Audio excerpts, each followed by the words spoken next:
नमस्कार। उत्कल संस्कृतिर जगन्नाथ धाम विषय रे प्रभुंक विषय रे आज किछि अवगत करूछि समग्र उत्कलवासी भारतवासी समस्त को। देखंतु आज्ञा आमे आम भितर एमती माड़गोल हवा कि नले ठाकुरंक विषय नहीं कि छोट बड़ कथा कहवा यह आम पक्षे संभवपर नुह। कारण से होचंती चार धाम का राम। आज देखंतु सत्य त्रेतया द्वापर कली कली जुगरे से अछंती श्रीक्षेत्र धाम रे जगन्नाथ स्वरूपी जगतरनाथ जगन्नाथ जहाँकर दारु ब्रह्ममूर्ति बोली तांको कुआ जाए एवं से तांको भितरे ब्रह्म स्थापना करा जाए एवं जेतेबेले सी नवकलेवर हुअंती सेतेबेले मध्य नवकलेवर आशार ये विश्व ब्रह्मांड भितरे जो माने देखिथिबे से माने जानिथिबे प्रकृत जगन्नाथंकर माने आविर्भाव केमिति हुए। तेणु आज मु कहिबी देखंतु मंदिरर जे सबु नेकी चारिआडे मंदिर तैयारी करुछंती सेटा अति भल कथा। कारण जगन्नाथ संस्कृतिर जिनिष देखंतु आज्ञा अमेरिका रे अछि, फॉरेन कंट्री मानकरे अछि, मुस्लिम कंट्री रे अछि, मध्य पाकिस्तान रे अछि, इंडिया रे अछि, बहु जगार जगन्नाथ संस्कृति प्रचार प्रसार होगी चारिआडे रही प्रभु जगतर नाथ जगन्नाथ। से तो सी जगतर नाथ जगन्नाथ किंतु देखंतु तांकर क्षेत्र हेउची श्रीक्षेत्र आउ उत्कलर से हेउचंते आराध्य देवता एवं वृक्षरूपी नारायण कौन ना जगन्नाथ स्वामी नयन पथगामी भवतु में। सी आउ कई नुहंती समस्त को से पथ देखाती एवं नयनर मध्य तांकर सब बहु जिनस रही पावार जोटा कि जेते आपण करिले कौन हम सी कौन आउ जगन्नाथ धाम श्रीक्षेत्र धाम पलटि जाई पारिबो ना, असंभव। कारण ये आजिकालिकार कथा नुह, ये पौराणिक जुगर कथा, हजार हजार वर्ष जुगर तलर कथा। तेणु सेतेबेले किए करिथिले मंदिर केमिति करिथिले कौन पाई करिथिले कहा उद्देश्य रे करिथिले एवं प्रकृत बिंधाणी किए से मंदिर केमिति गढ़ा जाइछि तार गोटे अंश भी आपण मानंकु काहाकू जना नहीं।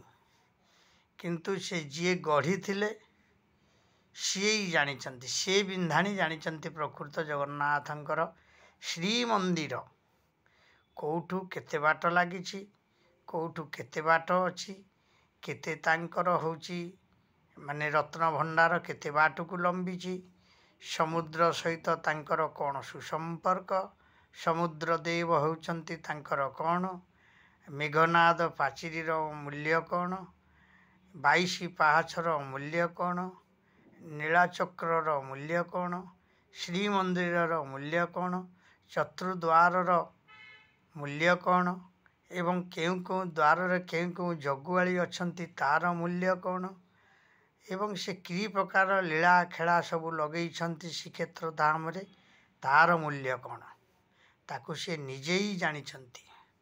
किछि साधारण मनुष्य किछि जानी नाही। तेणु जे भाव रे नीति कांति कथा आपण कहले मु कहूची श्रीक्षेत्र धाम रे जो नीति कांति अच्छी जो माने होचंती श्रीक्षेत्रर सेवक सेवाकारी आउ जो माने ठाकुरंकर जगुआली जो माने होचंती माने प्रकृत ठाकुरंकर बड़ ठाकुरंकर सेवक जो माने रथ तैयारी करती ଯେଉଁମାନେ ସକାଳୁ ଉଠିକି ତାଙ୍କର ନିତ୍ୟକର୍ମ ସବୁ ଭଗବାନଙ୍କର ଜଗତର ନାଥ ଜଗନ୍ନାଥଙ୍କର କରନ୍ତି, ତା ବିଷୟରେ ମୁଁ ଆପଣମାନଙ୍କୁ ବା କ'ଣ ଅବଗତ କରେଇବି।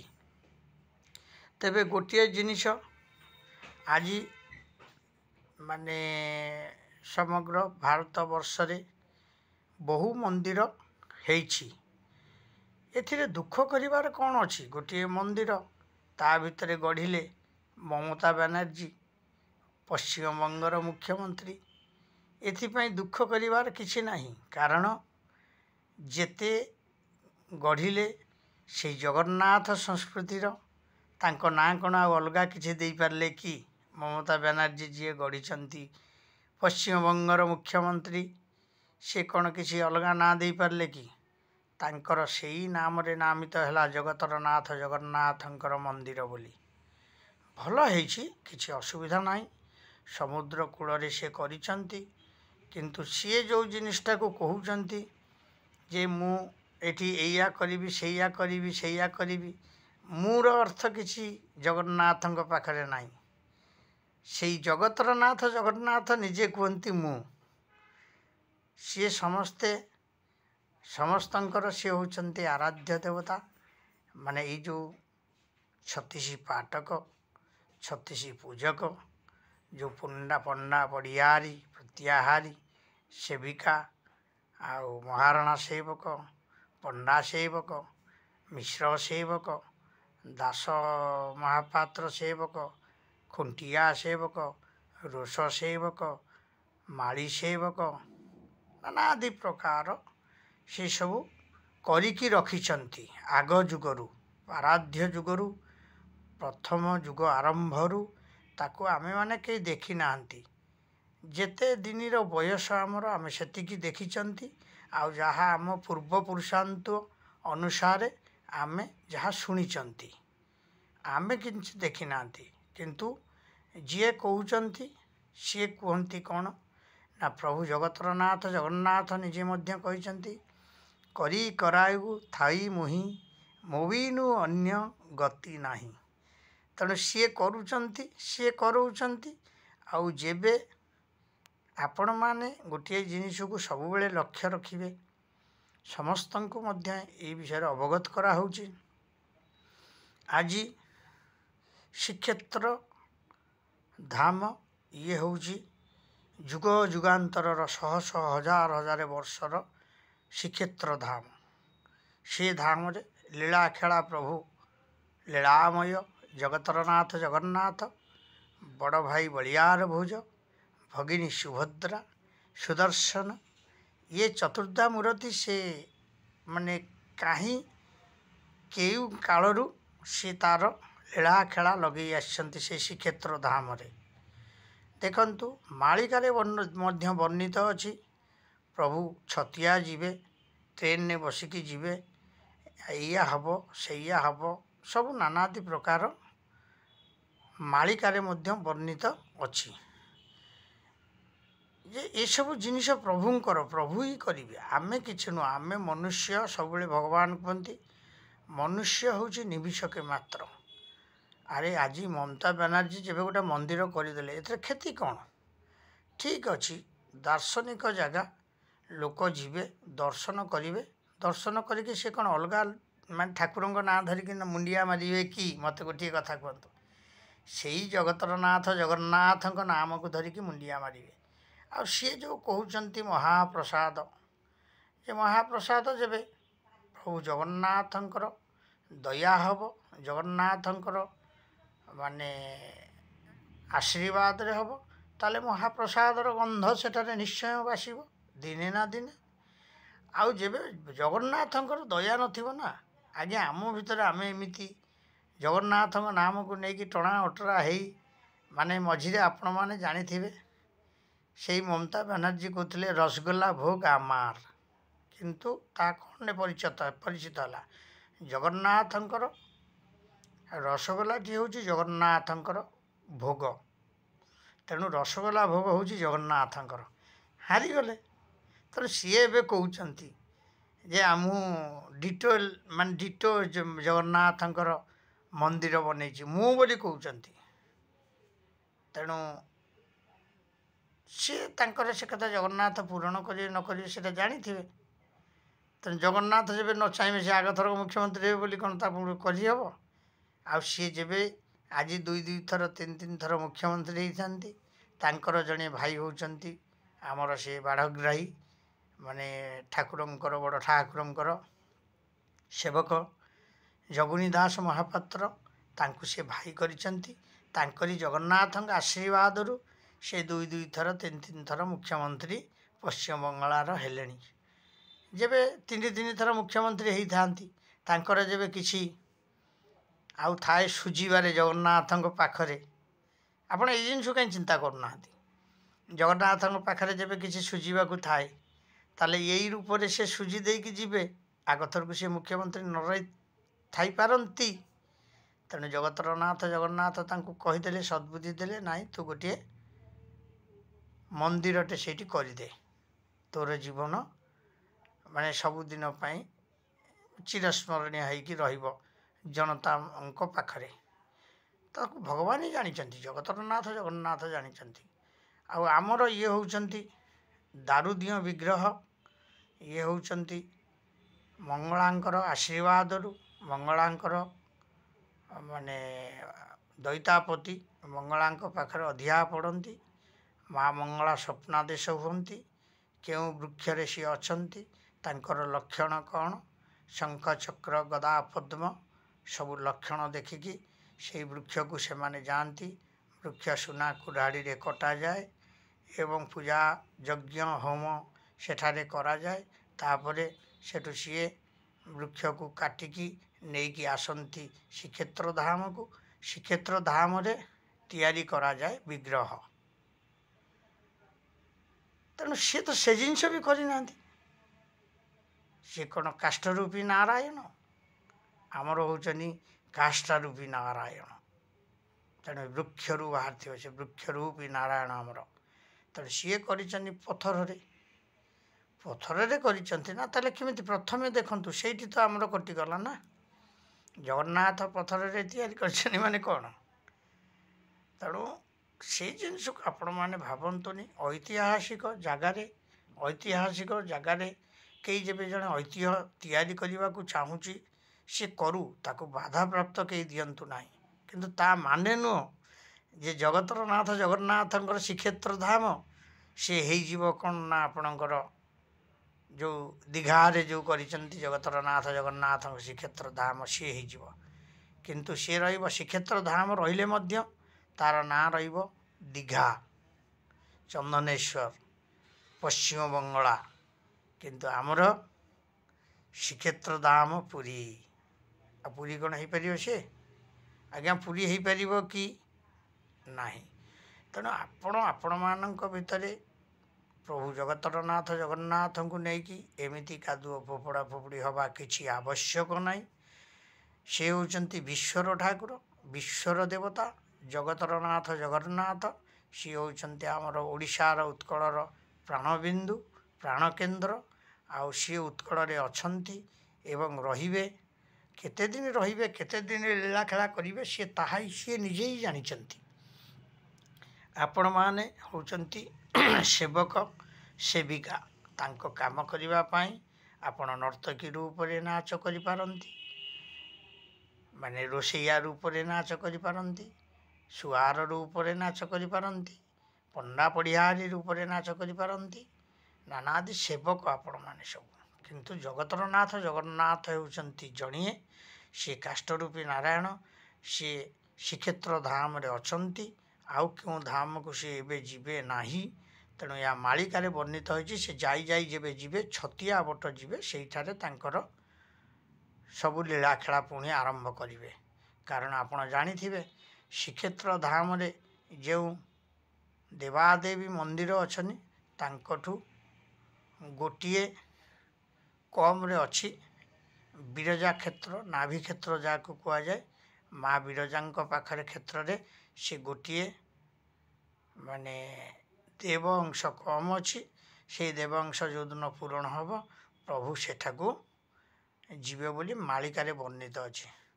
ୟାକୁ ନେଇକି ଆପଣମାନଙ୍କ ପାଖରେ ଯେଉଁମାନେ ସବୁ ସଂସ୍କୃତି ସବୁ ପହଞ୍ଚଉଛନ୍ତି। ତା ଦ୍ୱାରା ଆପଣମାନେ ନିବୃତ୍ତ ରୁହନ୍ତୁ। କେହି କାହାକୁ ଠାକୁରଙ୍କ ପାଇଁ ଗାଳିଗୁଲଜ କରନ୍ତୁ ନାହିଁ। ଆଉ ଦଇତାପତି ସେବାୟତମାନେ ସେ ଯାହା କହୁଛନ୍ତି ସେଇଟା ବି ଗୋଟେ ବେଦର ଗାର ନୁହଁ। କାରଣ ଦେଖନ୍ତୁ, ଆପଣମାନେ ସେବା କରିବା ପାଇଁ ଜଗତର ନାଥ ଜଗନ୍ନାଥଙ୍କୁ ଆପଣଙ୍କୁ ମନ୍ଦିର ଦାୟିତ୍ୱ ଦେଇଛନ୍ତି। ତାରି ଉପରେ ଆପଣ ତର୍ଜମା କରନ୍ତୁ।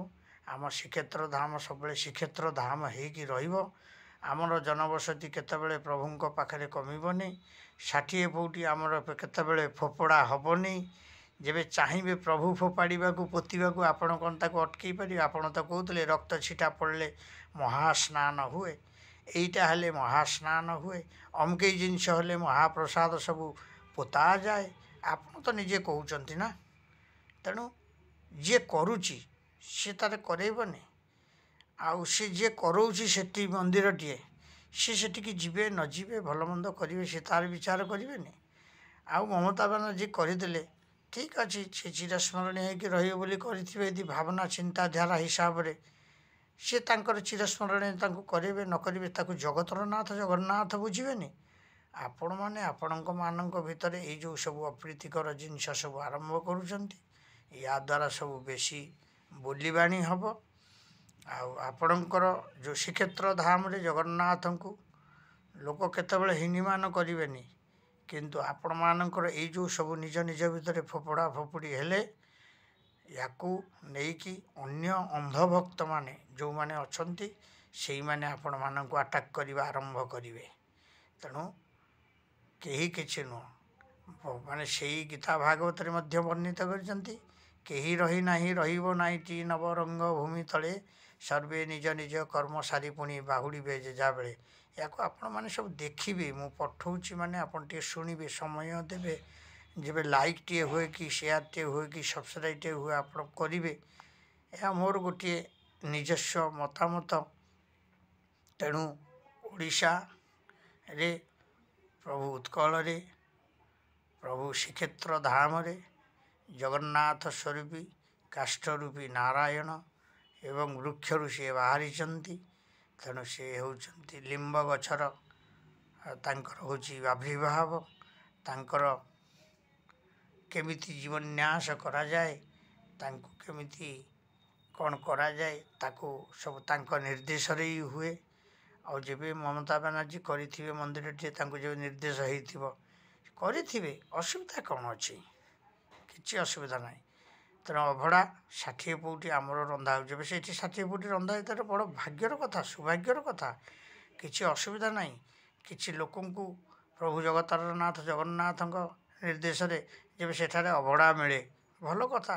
ଯେବେ ଦର୍ଶନ ମିଳେ, ଭଲ କଥା। ସେ ଅଭଡ଼ା ଖାଇଲେ ସେ ଅଭଡ଼ାର ନାଁ କ'ଣ ଆଉ ହେଇଯିବ କି ମାନେ ଫ୍ରାଇ ରାଇସ୍? ନା, ସେଇ ମହାପ୍ରସାଦ ହେବ, ନହେଲେ ପ୍ରସାଦ ହେବ, ଯାହା ବି ହେଲେ ଗୋଟେ ନାଁ ହେବ। ତେଣୁ ସେଇ ଡାଲି ହେବ, ସେଇ ମହୁର ହେବ, ସେଇ ବେସର ହେବ, ସେଇ ରାଇ ହେବ, ସେଇ କାଞ୍ଜି ବରୁଆ ନାନାଦି ପ୍ରକାର। ଯେବେ 56 ଫୁଟ ଭୋଗ ହୁଏ, କିଛି ଅସୁବିଧା ନାହିଁ। ସେଇ 56 ଫୁଟ ଭୋଗର ସେଇ ତାରି ନାଁ ତ ସେଇ ଜଗତର ନାଥ ଜଗନ୍ନାଥଙ୍କ ଭୋଗର ନାଁ ରହିବ ନା, ଆଉ ଅଲଗା କ'ଣ ହେବ? ଆଜ୍ଞା ଦେଖନ୍ତୁ, ଯେବେ ଆପଣଙ୍କର ରଥଯାତ୍ରା ହୁଏ, ସେ କେଉଁ ନା ରଥଯାତ୍ରା ନାଁ ରହିବ ନା, ଆଉ କ'ଣ ଅଲଗା ନାଁ ରହିପାରିବ କି? ତେଣୁ ସେଇ ଯେବେ ନୀଳଚକ୍ର ସେଠି ଉଡ଼େ, ତାକୁ ସେ ନୀଳଚକ୍ର ନାଁ ରଖିବେ ନା ନାହିଁ? କିନ୍ତୁ ଆପଣ ଖିଆଲ ରଖିବା ଦରକାର, ଯେଉଁଠାରେ ଜଗନ୍ନାଥ ସ୍ଥାପିତ ଅଛନ୍ତି, ଯିଏ ଯାହାଙ୍କର ହେଉଛି ଇଏ ସତ୍ୟ ତ୍ରେତୟା ଦ୍ୱାପର କଳି 4 ଯୁଗରେ ସିଏ ଆସିକି ଶ୍ରୀକ୍ଷେତ୍ର ଧାମରେ ଅଛନ୍ତି। କେଉଁ ସମୟରୁ ଅଛନ୍ତି, କ'ଣ କରିଛନ୍ତି, ତାକୁ ତ ଆମେ କହିପାରିବା ନାହିଁ। ଇତିହାସ ନେଇକି ଆମେ ଗତି କରିବା। ତେଣୁ ଇତିହାସରେ ଯାହା ବର୍ଣ୍ଣିତ ଅଛି ଠିକ୍ ଅଛି। ଇଏ ହେଉଛି ଜଗନ୍ନାଥ ସଂସ୍କୃତିର ଏକ ମାନେ ଖରାପ ଜିନିଷ ନୁହଁ, ଇଏ ହେଉଛି ପ୍ରଚାର ପ୍ରସାର। କାରଣ ଜଗନ୍ନାଥଙ୍କର ଗୋଟେ ମନ୍ଦିର, ଜଣେ ମାନେ ପୂର୍ବତନ ମୁଖ୍ୟମନ୍ତ୍ରୀ, ଲୋକ ତ ଏତିକି କହିବେ ନା। ଏବେକା ମୁଖ୍ୟମନ୍ତ୍ରୀ ନ କହିଲେ ଯେତେବେଳେ ସେ ସଂସାରରୁ ବିଦାୟ ନେବେ ମଧ୍ୟ, ସେତେବେଳେ ତାଙ୍କର ନାମିତ ହେଇକି ରହିବ ମମତା ବାନାର୍ଜୀ କରିଦେଇକି ଯାଇଛନ୍ତି। କିନ୍ତୁ ସେ ଜଗତର ନାଥ ଜଗନ୍ନାଥଙ୍କ ନାଁ ହିଁ ରହିବ, ତାଙ୍କ ନାଁ ଆଉ ଅଲଗା କିଛି କରିପାରିବେନି। ଏଇ ମମତା ବାନାର୍ଜୀ ମନ୍ଦିର ବୋଲି କେହି କହିବେନି। ହଉ ରହିଲି ନିଜସ୍ୱ ସମୀକ୍ଷକ ପ୍ରଭୁ ଆଚାର୍ଯ୍ୟ। ଏହାକୁ ଲାଇକ୍ ସେୟାର ସବସ୍କ୍ରାଇବ୍ କରିବେ ବହୁ ମାତ୍ରାରେ, କିନ୍ତୁ ଦେଖିବେ ଦୟା କରିକି, ପ୍ଲିଜ୍ ପ୍ଲିଜ୍ ପ୍ଲିଜ୍। ଜୟ ଜଗନ୍ନାଥ।